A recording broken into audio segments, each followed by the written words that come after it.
નમો લોહે સૌહરિહંતાણમ નમો લોહે સૌહૃદાનમ નમો લોહે સૌઆયર્યાન નમો લોહે સૌજ્યાયાન નમો લોહે સૌત્રિકાવતી શ્રાવણમ ઓમકારમેન્દુ સંયુક્ત નિત્યમ જયંતી યોગિન કામદમોક્ષદો તે ઓંકારાય નમો નમઃ મંગલમ ભગવાન મંગલમ ગૌતમોર્મિ મંગલમ કુંકુંડાર્ય વિજેન્દ્રમોષ મંગલમ નમઃ સારાય स्वानुभूत्या चकास्ते स्वभावाय भवाय सर्वाः विभाव निरुद्ध निराकार।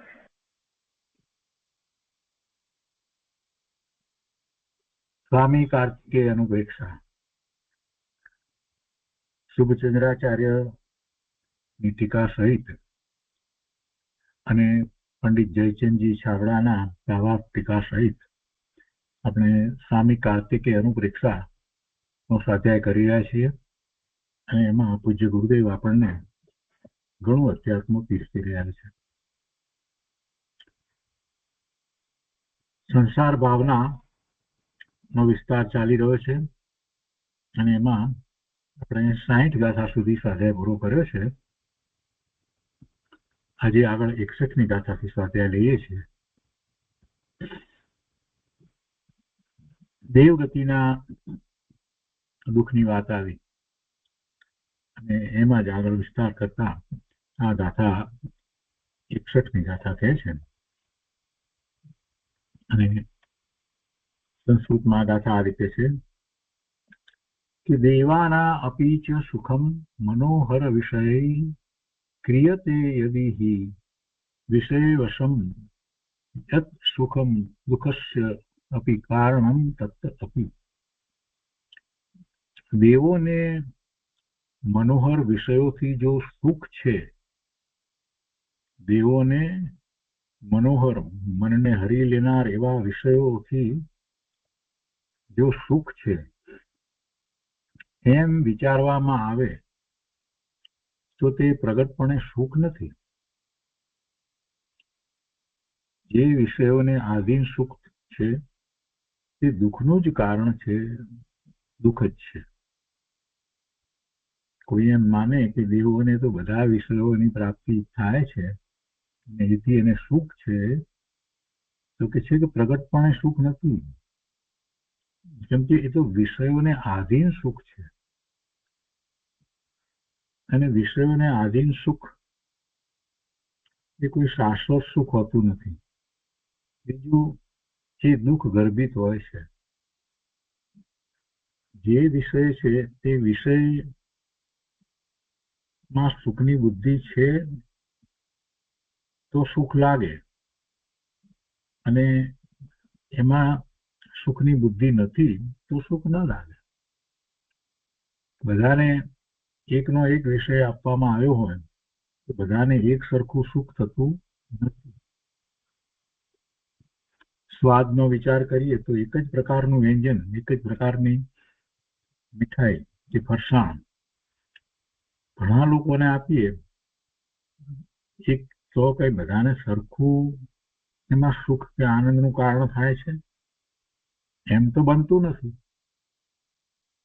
એટલે એ વિષય અને એની અંદરમાં પડેલી તીવ્ર આસક્તિ એ બે ભેગા થાય છે અને એમાં સુખની બુદ્ધિ કરી છે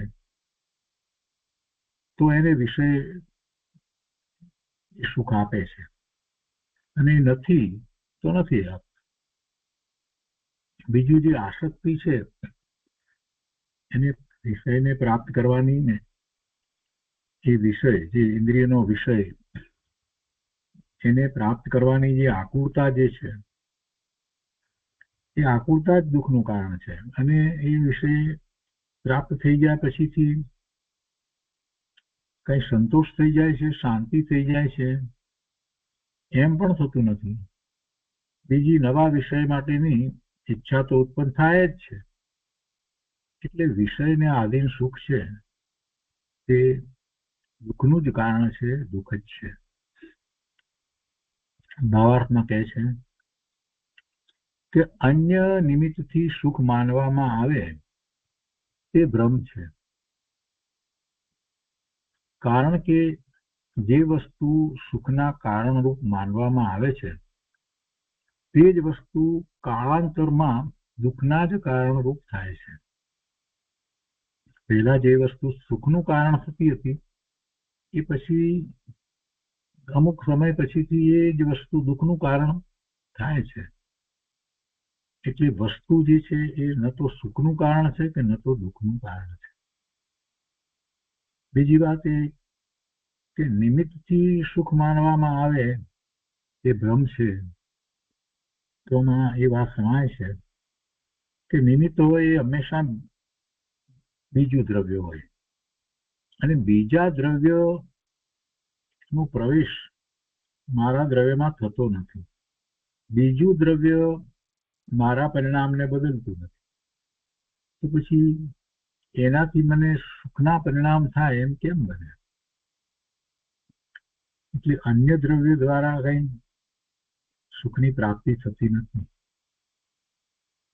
માત્ર જીવ એમાં સુખની કલ્પના કરે છે. તો એ રીતે આ 61મી ગાથા છે અને એના પછી 62મી ગાથા પણ આપણે સાથે લઈએ છીએ. તો અહીંયા આગળ કહે છે કે એ પ્રમાણે વિચાર કરતા સંસારમાં કોઈ ઠેકાણે પણ સુખ નથી એમ કહે છે. તો 62મી ગાથામાં કહે છે કે એવમ સુઠ્ઠુ અસારે સંસારે દુઃખ સાગરે ઘોરે કિમ કુત્ર અપી અસ્તિ સુખમ વિચાર્યમાણમ સુનિશ્ચયત. એના અર્થમાં કહે છે કે એ પ્રમાણે સર્વ પ્રકારે અસાર એવા આ દુઃખ સાગર રૂપ ભયાનક સંસારમાં નિશ્ચયથી વિચાર કરવામાં આવે તો શું કોઈ ઠેકાણે કિંચિત પણ સુખ છે? અપીતું નથી, એટલે તે નથી. એ પ્રમાણે જે 61મી ગાથામાં વાત કરી એ પ્રમાણે વધારે એનો વિચાર કરવામાં આવે તો આપણને ખ્યાલ આવે છે કે સર્વ પ્રકારે આ અસાર જેવા આ દુઃખના સાગર રૂપ ભયાનક સંસાર અસાર છે. એમાં દુઃખ સિવાય બીજું કાંઈ નથી. કોઈ સારભૂત વાત સંસારમાં છે? જરાક બીજી રીતે વિચાર કરીએ તો એને અસાર કયો? એનો અર્થ કે એમાં કોઈ સારભૂત વાત નથી. સારભૂત વાત એટલે શું? જીવને ખરેખર સુખ શાંતિ આનંદની પ્રાપ્તિ થાય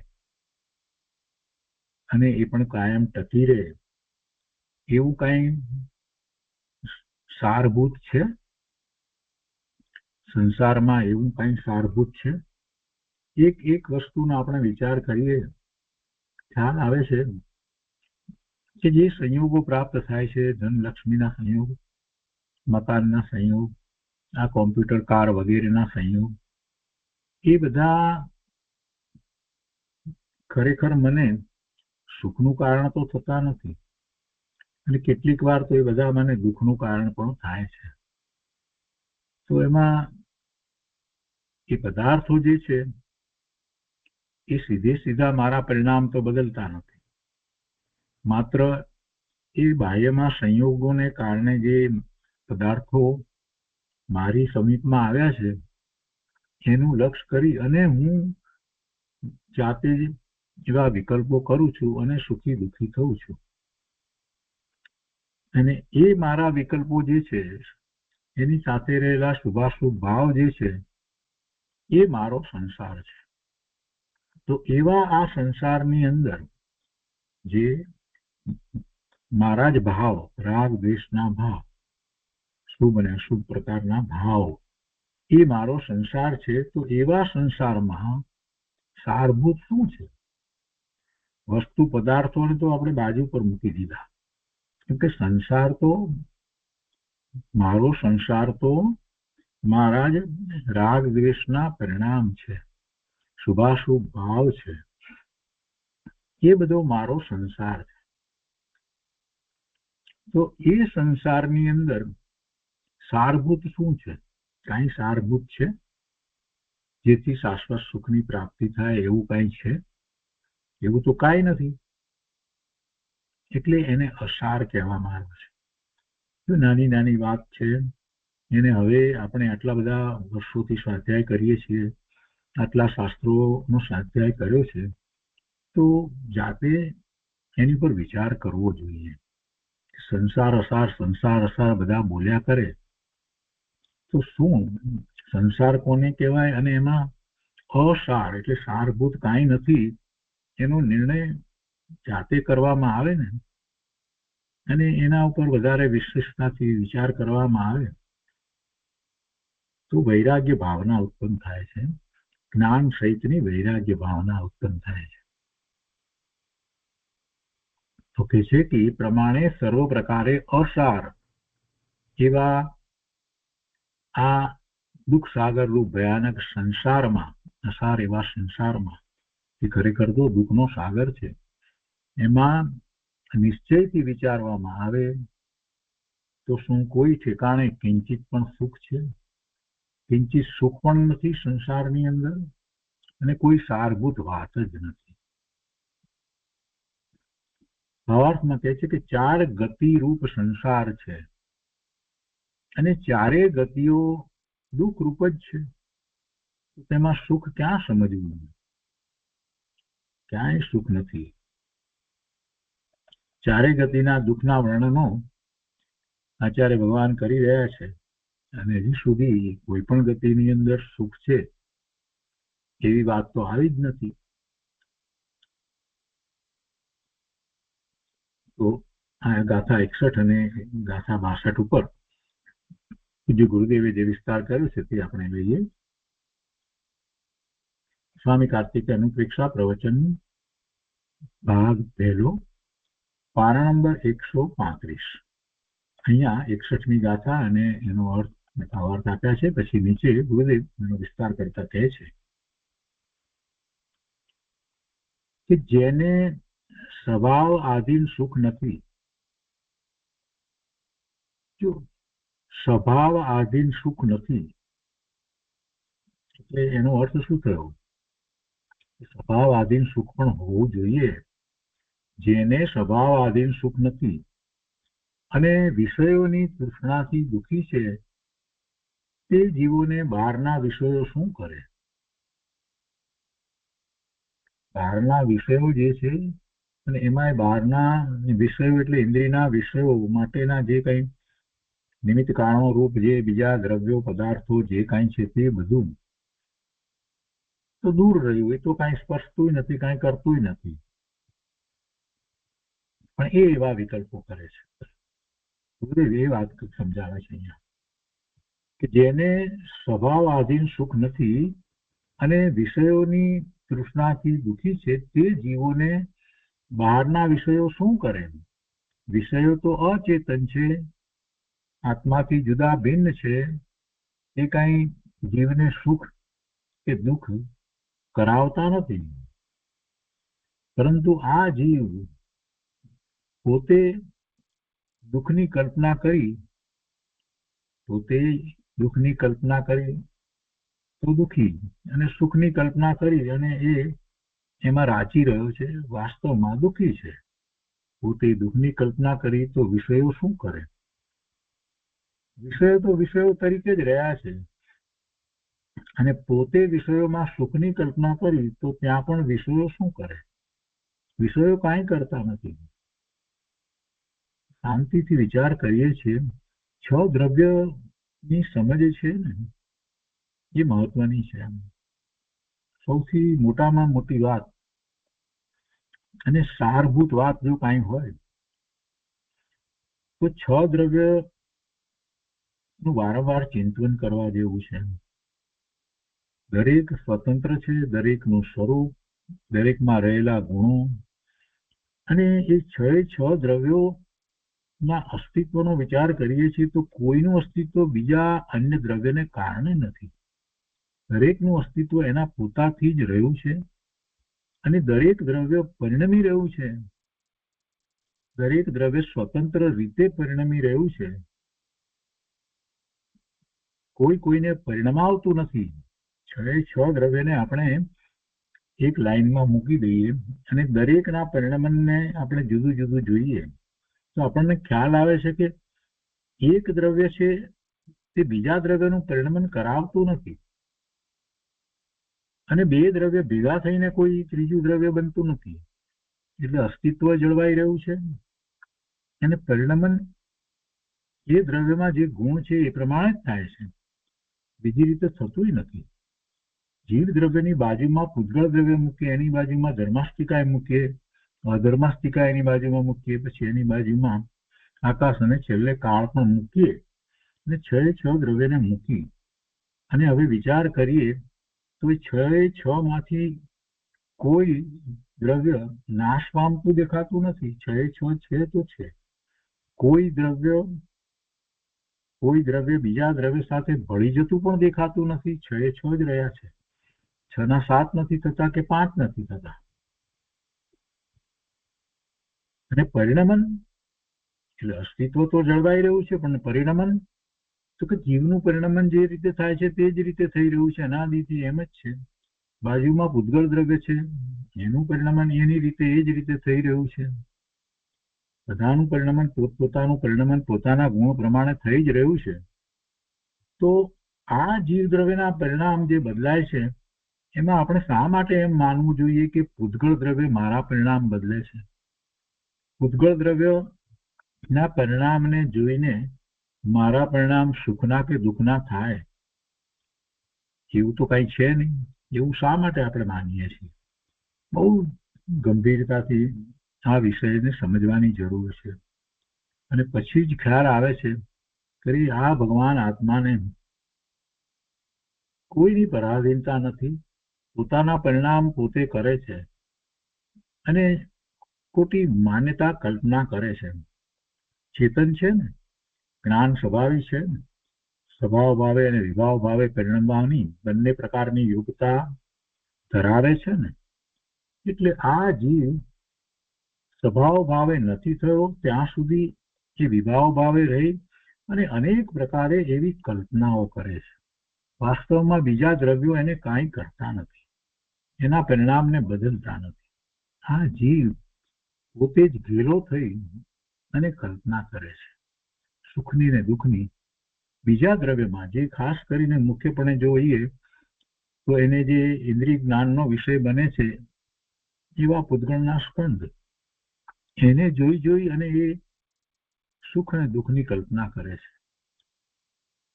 આ જ મોટામાં મોટી ભૂલ છે. એટલે સ્વતંત્રપણે છ દ્રવ્યને હંમેશા દ્રષ્ટિગોચર કરવામાં આવે, એના પરિણમને સ્વતંત્ર થઈ રહ્યા છે એમ જોવામાં આવે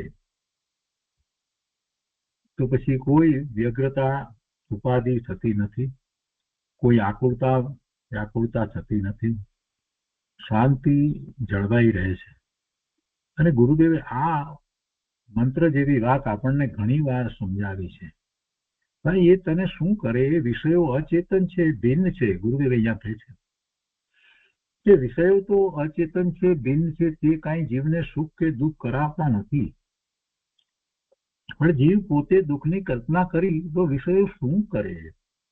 અને પોતે વિષયોમાં સુખની કલ્પના કરી તો ત્યાં પણ વિષયો શું કરે? દુઃખની કલ્પના કરી ત્યાં પણ વિષયો શું કરે? એ કાંઈ કરતા નથી. પોતે પોતાની કલ્પનામાં સુખ માન્યું છે, તે કલ્પના પોતાની છે, કાંઈ વિષયોએ તે કલ્પના કરાવી નથી. વિષયોમાં જેણે સુખની કલ્પના કરી છે તે જીવ પણ વિષય તૃષ્ણાથી દુઃખી જ છે. વિષયોમાં જેણે સુખની કલ્પના કરી છે તે જીવ પણ વિષય તૃષ્ણાથી દુઃખી જ છે. સ્વભાવ જ સહજ આનંદનો સાગર છે, સુખનું ધામ છે, પોતાનો સ્વભાવ. તેની ભાવના કરીને જેટલી સ્વભાવમાં એકાગ્રતા કરે તેટલું સુખ છે. બહારના સંયોગમાં જ્ઞાની પોતાનું કારણ કાર્યપણું માનતા નથી. બહારના સંયોગોમાં જ્ઞાની પોતાનું કારણ કાર્યપણું માનતા નથી. એટલે કે એને કારણે પોતાના કોઈ રીતે પરિણામ થઈ રહ્યા છે એમ પણ માનતા નથી અને કાર્ય પણ માનતા નથી. એટલે કે બહારના સંયોગોની અંદર હું કંઈક કરી શકું છું, એ સંયોગો બદલાવી શકું છું, એમ પણ જ્ઞાની માનતા નથી. હું ધન મિલકત કમાઈ શકું છું, હું આ મારા બાળકોનો ઉછેર કરી શકું છું, હું આ જોબ કરી શકું છું, એ બધું પોતાથી જુદું ભિન્ન છે. એના પરિણામો હું કરી શકું છું એવું જ્ઞાની માનતા નથી. માત્ર હું એનો જ્ઞાતા દ્રષ્ટા છું. જે થઈ રહ્યું છે એ થઈ રહ્યું છે, એમ જ થવાનું છે. એમ માનશે કે હું નથી કરતો તો પણ એમ જ થશે, અને એમ માનશે કે હું કરું છું તો પણ જેમ થવાનું છે તેમ જ થશે. એમાં કાંઈ ફેર પડતો નથી. બહારના સંયોગમાં જ્ઞાની પોતાનું કર્તાપણું માનતા નથી, તે કારણપણું પણ માનતા નથી કે એને કારણે મારા આવા પરિણામ થયા, એમ પણ માનતા નથી. સંયોગમાં જેણે સુખ માન્યું છે તે માત્ર કલ્પના છે. ચૈતન્ય સ્વભાવ પોતે સુખરૂપ છે. પોતાનો ચૈતન્ય સ્વભાવ છે તે સુખરૂપ છે. તેનો વિશ્વાસ ન કરતા અન્ય નિમિત્તોથી સુખ માનવું તે ભ્રમણા છે. કેરી ખાવામાં, પૈસામાં, સ્ત્રી આદિમાં સુખની કલ્પના કરવામાં આવે તે મૂંઢતા છે. સુખ પોતામાં છે, સુખ પોતાના સ્વરૂપમાં છે. તેની રુચિ જેને નથી તે જ પરમાં સુખ માને છે. પોતામાં સુખ છે અને પરમાં સુખ માને છે. જ્યાં સુખ છે ત્યાં સુખની બુદ્ધિ કરતો નથી, અને જ્યાં સુખ નથી એવા પરમાં એ સુખની બુદ્ધિ કરે છે, ત્યાં સુખ માને છે. અને એની માન્યતા મિથ્યા છે, એ ભ્રમ છે. એટલું જ નહીં, પણ એ માન્યતાને કારણે એને અનેક પ્રકારે વિભાવ ભાવ થાય છે, અને એમ કરતા એને સંસાર ફળે છે. એ સંસારનું કારણ છે. ભવના ભ્રમણ એને કારણે થાય છે. આગળ કહે છે,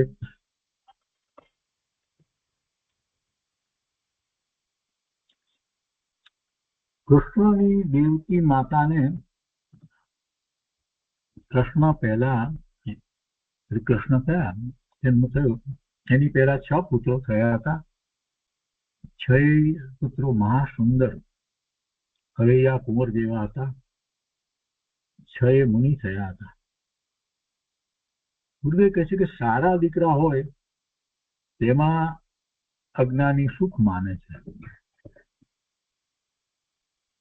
શું કરવું? ન માનવું. દીકરો સારો થયો હોય તો એમાં પણ આપણે સુખની બુદ્ધિ ન કરવી. કોઈને પ્રશ્ન થાય એમાં શું વાંધો છે આપણે સુખની બુદ્ધિ કરીએ તો?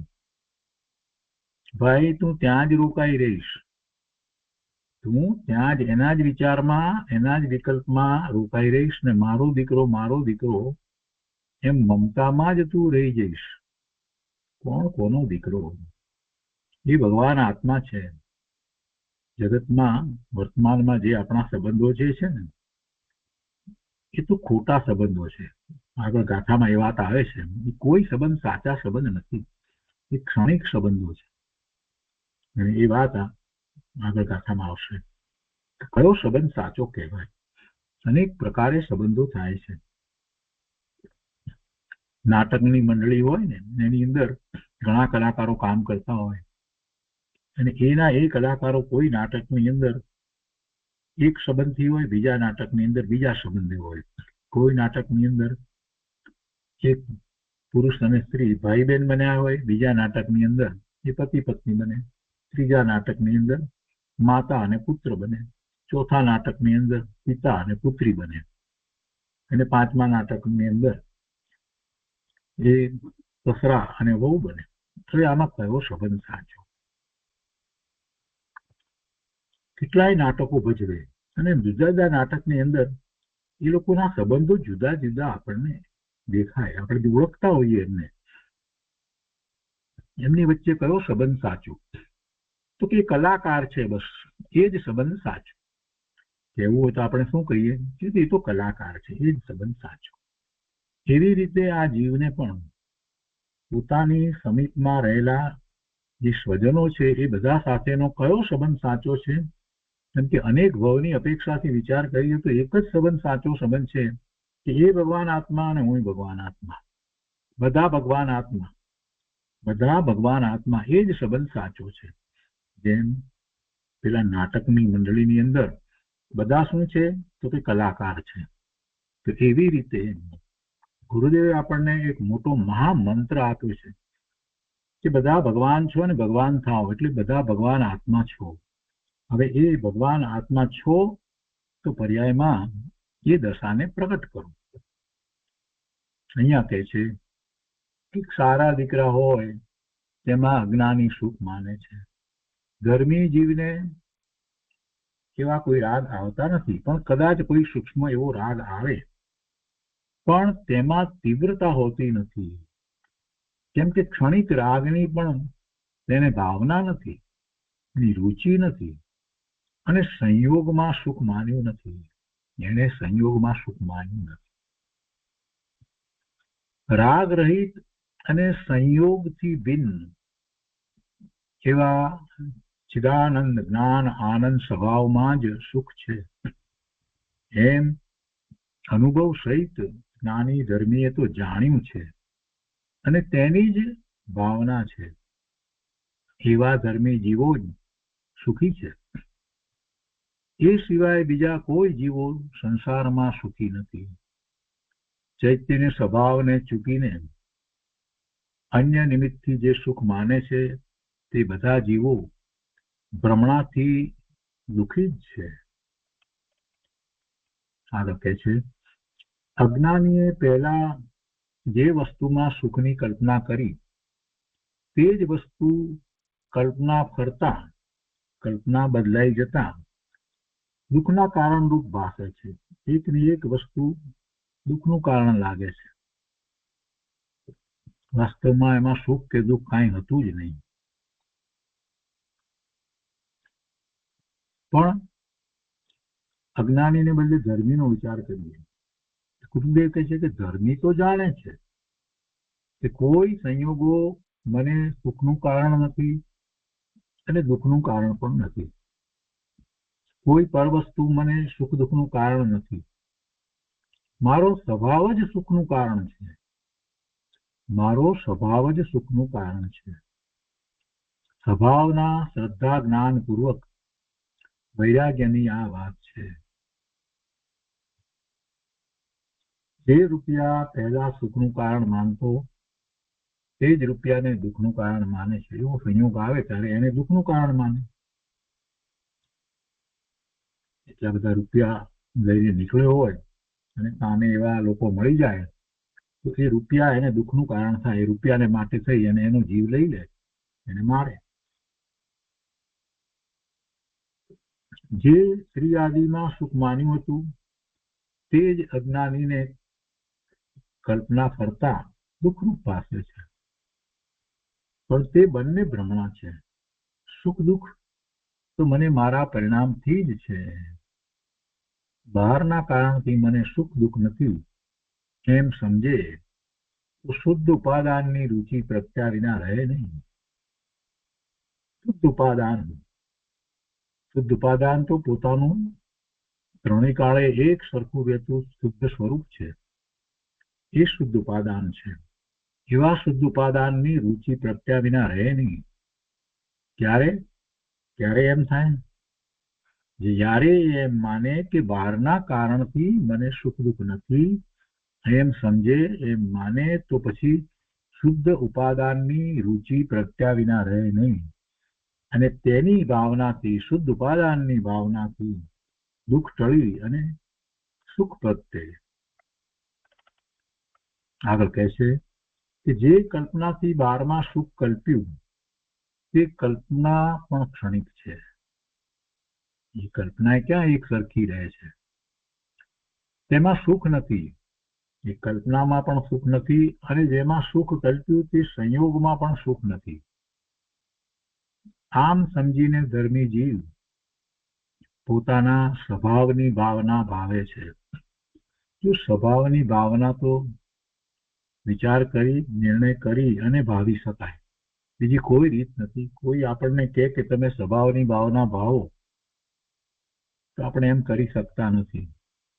શું સ્વભાવ, કેવો સ્વભાવ, શા માટે આવો આનંદ સુખ શાંતિનો સ્વભાવ, એનો જ્યારે આપણે નિર્ણય કરીએ, શાસ્ત્રના અભ્યાસ દ્વારા નિર્ણય કરીએ, આત્માનો સ્વભાવ કરતા હતા એને સ્થાને એ મારો સ્વભાવ એમ જ્યારે સ્વાધ્યાય કરવામાં આવે ત્યારે ખ્યાલ આવે કે અનંત ગુણનો પિંડ તો હું ભગવાન આત્મા છું, અને જે સ્વભાવ કહેવામાં આવ્યો તો મારો પોતાનો ભાવ છે, અને એનું લક્ષ્ય કરતા તો મને આનંદ થાય છે. આ બધું વિચારપૂર્વક એ રીતે સમજી અને એનો સ્વીકાર કરવામાં આવે, મનોમંથન કરી અને એવું આ ચિંતન દ્વારા એવો નિર્ણય કરવામાં આવે કે ના, સુખ તો મારા આત્મામાં છે, સુખ શાંતિ આનંદ દેનારા મારા જ ગુણો છે, અને એને અનુસરીને સતત એવું અંદરમાં ભવન ચાલી રહ્યું છે, અને એનું હું લક્ષ્ય કરું તો મને એનો અનુભવ થાય. અને આ વાત જે છે એ અનાદિથી સિદ્ધ થઈ ગઈ છે, એને સાબિત કરવાની જરૂર નથી. અનંત જીવોએ એમ કર્યું છે, તો હું મારા સ્વરૂપની દ્રષ્ટિ કરું, એની જ ભાવના કરું. એમ સ્વભાવની ભાવના ભાવે છે. સમજી અને ધર્મીજી પોતાના સ્વભાવની ભાવના ભાવે છે અને સંયોગમાં સુખની કલ્પના છોડે છે. સંસારની ચારે ગતિનો ભાવ તે દુઃખનો જ દરિયો છે. આખો સંસાર દુઃખનો જ સમુદ્ર છે. સંસારમાં બળદેવ વાસુદેવ જેવા પણ સુખી નથી, અને દેવો પણ સુખી નથી. ગુરુદેવ કહે છે, જુઓ ને, શ્રી કૃષ્ણ અને બળભદ્ર જેવા પણ દ્વારિકા નગરી સળગી ત્યારે મા બાપને પણ તેઓ બહાર ન કાઢી શક્યા. સળગતી નગરીને મૂકીને રોતા રોતા બહાર નીકળ્યા.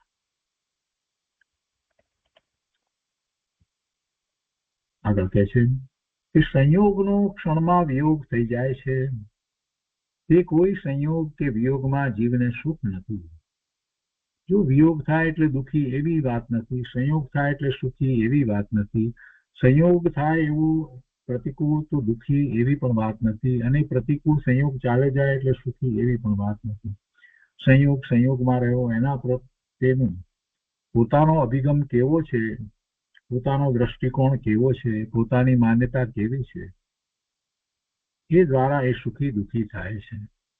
જરાક ધીમા પડી અને આપણે પણ ગુરુદેવની આ વાતને અંતરમાં રાખી અને દરેક પ્રસંગે એવો વિચાર કરીએ તો આપણને ખ્યાલ આવે કે આ સંયોગ આવવાનો હતો તે આવ્યો. એથી મારા આત્માને ન તો સુખ છે ને ન તો દુઃખ છે. એ એના કારણે આવ્યો છે, એના કારણે જશે. મારે મારી શાંતિ ગુમાવવાની નથી. હું ભગવાન આત્મા જ્ઞાન આનંદ સ્વરૂપ જ રહેવાનો છું, એને કોઈ લઈ જવાનું નથી. સ્વભાવમાં જે સુખ છે એ શાશ્વત છે, એ ક્યારેય ચાલી જવાનું નથી. ગુરુદેવ કહે છે કે સંયોગનો ક્ષણમાં વિયોગ થઈ જાય છે, તે કોઈ સંયોગ કે વિયોગમાં જીવને સુખ નથી, પણ સ્વભાવમાં જ સુખ છે. સંયોગ તરફનું વલણ તે દુઃખ છે. સંયોગ તરફનું વલણ તે દુઃખ છે, ને સ્વભાવ તરફનું વલણ કરવું તે સુખ છે. માટે ધર્મીએ સંયોગની ભાવના ન કરવી, પણ સ્વભાવની ભાવના કરવી. 2 દિવસથી આ વિષય ચાલી રહ્યો છે કે સ્વભાવની ભાવના કરવી, સંયોગની ભાવના ન કરવી. અને પછી 62મી ગાથાનો વિસ્તાર કરતા પછી ગુરુદેવ આગળ કહે છે કે આત્મામાં સુખ છે, એ સિવાય સંસારમાં ક્યાંય સુખ નથી. સંસારમાં કોઈ દેવ ભવ કે રાજાનો ભવ, કોઈ દેવનો ભવ, કોઈ દેવ ભવ એટલે દેવનો ભવ કે રાજાનો ભવ, તે સુખ નથી. સુખ તો આત્મદ્રવ્યમાં છે. સમ્યક દ્રષ્ટિને આત્મા સિવાય કોઈ પણ પદાર્થમાં સુખ બુદ્ધિ હોતી નથી. જેને બહારમાં સુખ બુદ્ધિ હોય તેને આત્માના સ્વભાવની પ્રતીક નથી, એનો ખ્યાલ નથી, એનો એને વિચાર કર્યો નથી, તે મિથ્યા દ્રષ્ટિ છે. ધર્મીને અલ્પ રાગ દ્વેષ થાય તેમાં પણ તે સુખ નથી માનતો. તો પછી રાગ દ્વેષનું લક્ષ જે પર પદાર્થ ઉપર જાય છે તેમાં તો તે સુખ કેમ માને? જો વિષયોમાં કે રાગમાં સુખ માને તો તે જીવને આત્મામાં સુખ બુદ્ધિ નથી, તે મૂઢ છે. તે ગમે તેટલા વ્રત આદિ કરે તો પણ તેના સંસાર ભ્રમણનો અંત આવતો નથી.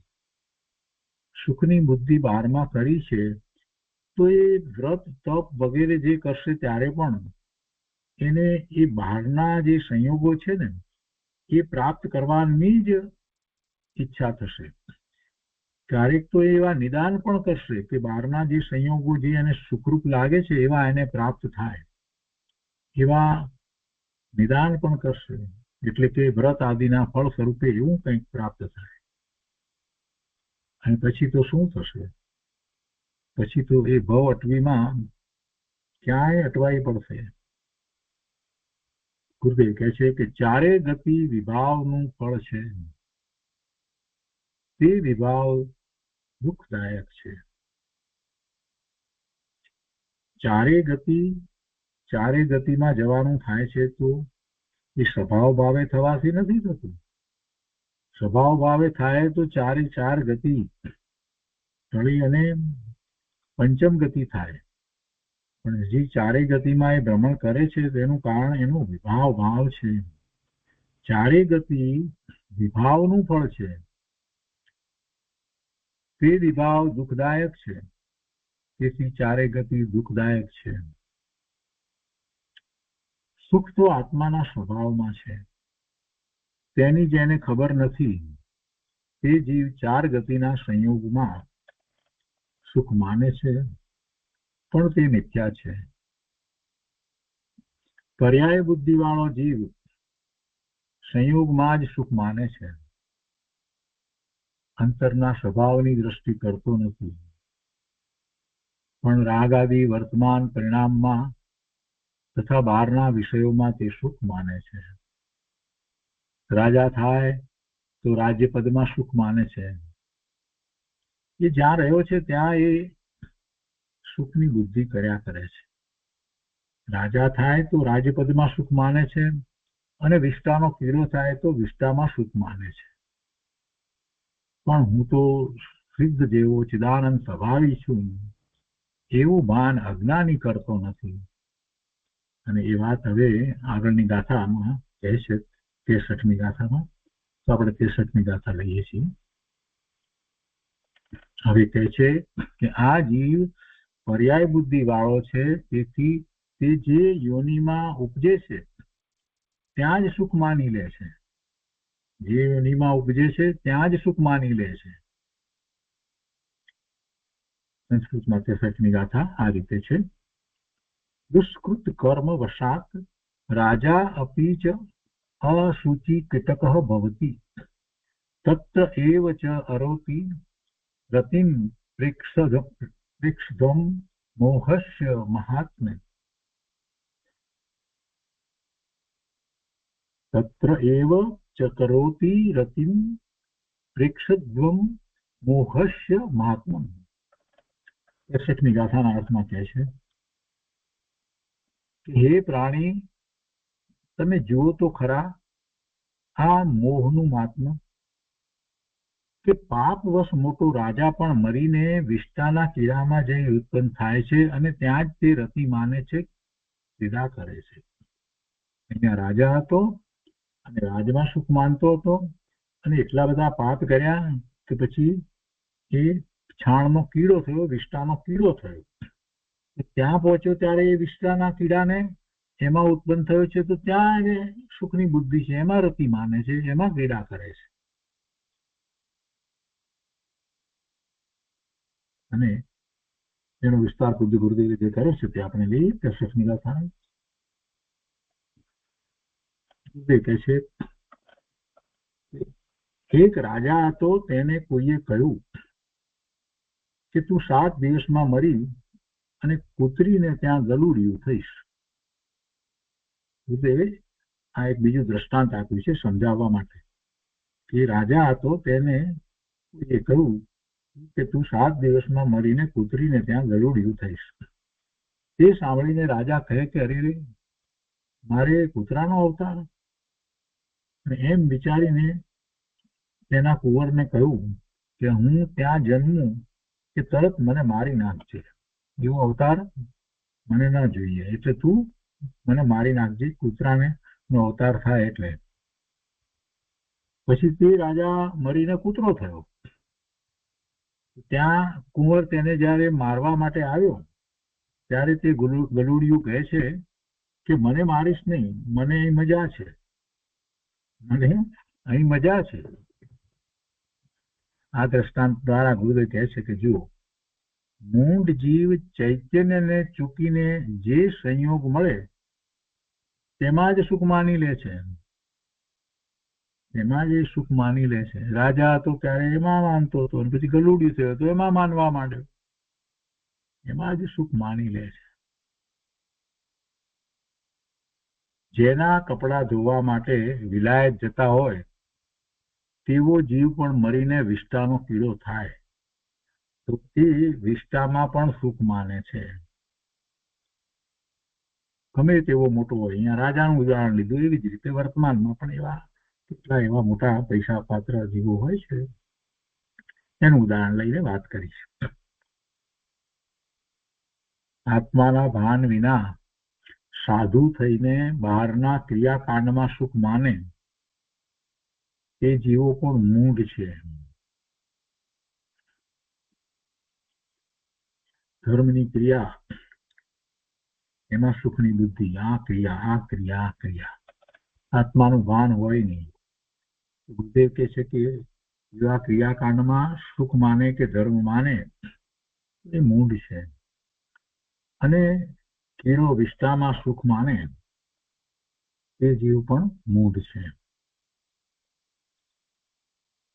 જેલના કેદીને જેલમાં ગૂંથી જાય છે. એક બીજું ઉદાહરણ ગુરુદેવ અહીંયા આપ્યું છે, બહુ સરસ ઉદાહરણ આપ્યું છે. જેલના કેદીને જેલમાં ગૂંથી જાય છે, ગમી જાય છે. એકવાર એક કેદીને જેલની મુદત પૂરી થઈ અને બહાર નીકળવાનું થયું ત્યારે એ બીજા કેદીને કહેતો ગયો કે આ મારો પાણીનો ઘડો કોઈ બગાડશો નહીં. બીજા કેદીએ પૂછ્યું કે કેમ? તો કહે કે હું 2-4 દિવસમાં પાછો અહીં આવવાનો છું, માટે તે ઘડો રાખી મૂકજો. એને જેલમાં ગમતું હતું એટલે પાછો એ ગુનો કરીને આવવાનો જ હતો. એમ ગુરુદેવ કહે છે કે તેવી રીતે અજ્ઞાની જીવને સંસારમાં સુખ ભાસે છે, એટલે એક ભવ છોડતા બીજા ભવની મમતા લઈને જાય છે. એક ભવ છોડતા બીજા ભવની મમતા લઈને જાય છે.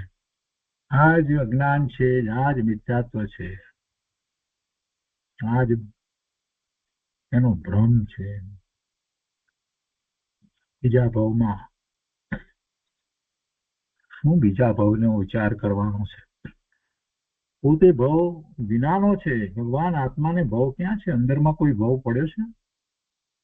પોતે જ્ઞાન આનંદ સ્વરૂપ ભગવાન આત્મા અનંત ગુણનો પીન, એમાં કોઈ ગુણ એવો છે કે જે ભવનું કારણ થાય એવો કોઈ ગુણ તો હોય? એવો તો ગુણ નથી. પોતે જાતે ભવ ઉભા કરે છે, દુઃખી થાય છે. એક ભવ પછી બીજો ભવ તૈયાર રાખે છે. દ્રષ્ટિ બહારમાં જ હોય પછી શું થાય? ભવ જ થાય ને. પોતે ભગવાન આત્મા જ્ઞાન આનંદ સ્વરૂપ ચિદાનંદ છે. વસ્તુ ધ્રુવ ત્રિકાળ એવી પડી છે, અંદરમાં કોઈ ભવ નથી, ભવના કારણ નથી. એવી દ્રષ્ટિ, એવી શ્રદ્ધા કરી અને એ તરફ વળી જાય, એ તરફ ઝૂકી જાય તો પછી વધુ ભવ થતા જ નથી. શાસ્ત્રકાર કહે છે કે હો, એ મોહનું માત્મ્ય છે કે જીવો આત્માના સુખને ચૂકીને બહારના જે સંયોગ મળે તેમાં જ સુખ માની લે છે. એ મોહનું માત્મ્ય છે. મોહને કારણ મોહવશ જીવો બહારમાં જે સંયોગ છે એમાં સુખ માની લે છે. મોહને કારણે તો શું નથી થતું? મોહને કારણે તો એ પરિગ્રહ રાખે છે. મોહને કારણે તો પરિગ્રહ ભેગો કરવા માટે એ યુદ્ધ કરે છે. મોહને કારણે શું નથી થતું? તો મોહ છે, મિથ્યાત્વને કારણે આ મોહ જે છે એનો અંત આવતો નથી. હવે આગળ કહે છે કે એક જીવને એક જ ભાવમાં અનેક સંબંધ થયો. એની વાત આગળ કરવી છે. એ વાત ગાથા 64 અને 65 ની અંદર લેવામાં આવી છે. અને એમાં એક જ પ્રાણીને એક જ ભાવમાં અનેક સંબંધ થાય એવી વાત એક દ્રષ્ટાંત દ્વારા લેવામાં આવી છે. બીજી જગ્યાએથી લેવામાં આવી છે. ગુરુદેવ એ માટે પહેલા કહે છે કે એક જીવને એક ભાવમાં આટલા સંબંધ થાય છે તો પછી ધર્મ રહિત જીવને અન્ય ભાવો ના સંબંધમાં તો શું કહેવું? એક જ ભાવની અંદર કેટલા બધા સંબંધ એક જ જીવને બીજા જીવ સાથેના બતાવ્યા, એક દ્રષ્ટાંત તરીકે વાત લીધી, તો પછી બીજા બધા ભાવોનો વિચાર કરીએ તો કેટલા સંબંધો થાય? એ વાત પછી અહીંયા સમજાવે છે. તો એ ગાથા અને એમાં જે વાત કરવામાં આવી છે એ બધું આપણે આવતા સ્વાધ્યાયમાં લઈશું. પણ સહેજનો જે ઉપોદ્ઘાત રૂપે જે વિસ્તાર કર્યો છે ને એટલું વાંચનમાં જે લઈએ છીએ. ગુરુદેવ કહે છે કે અરે એક જ ભાવમાં જે માતા હોય એ સ્ત્રી થાય, જે માતા હોય એક જ ભાવમાં જે માતા હોય તે સ્ત્રી થાય, જે પુત્ર હોય તે જ પતિ થાય. આવું બને છે તો પછી અન્ય ભાવની તો શું વાત કરવી? પૂર્વ ભાવે માતા હોય અને આ ભાવમાં સ્ત્રી થાય એમાં તો શું કહેવું? એ તો હોય. આ કોની વાત છે? જેને ચૈતન્યનું ભાન નથી એવા ધર્મ રહિત જીવોને સંસારમાં રખડતા આવા અનેક સંબંધ એક જ ભાવમાં બને છે. અને એની વાત વસંત પિલકા અને એક જ ભાવમાં 18 સંબંધ થયા તેનું અહીં દ્રષ્ટાંત આપ્યું છે. તો એ આપણે આવતા સ્વાધ્યાયમાં આખી વાત લઈશું. આજનું સ્વાધ્યાય અહીંયા સુધી રાખીએ છીએ.